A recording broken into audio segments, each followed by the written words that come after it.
شکریہ. السلام علیکم.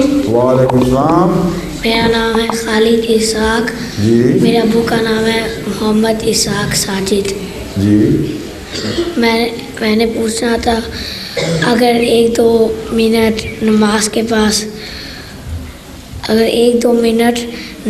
پاس لیٹ ہو جاتے وہ گناہ ہوتا؟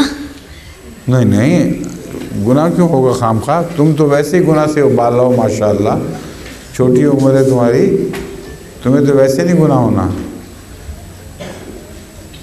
جو بڑے لوگ ہیں وہ اگر جان کر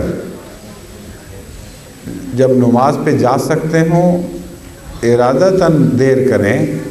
مثلا بعض بچے ہیں یا بڑے ہیں وہ ٹیلی ویژن کا پروگرام دیکھ رہے ہیں، ان کو پتہ ہے کہ نماز شروع ہو گئی ہے، وہ کہتے ہیں چلو تھوڑا سا دیکھ لیں پھر چلے جائیں گے.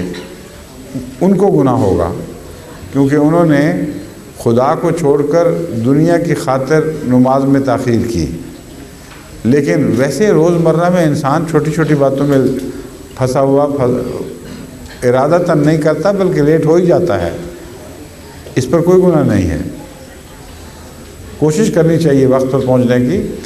اگر کمزوری کی وجہ سے کسی اور وجہ سے ٹریفک میں پھنس جاتا ہے، کسی بے شمار وجوہات ہیں جن سے انسان لیٹ ہو جاتا ہے، تو اگر بالارادہ ایسا نہ کرے اور ہو جائے تو اس کا کوئی گناہ نہیں.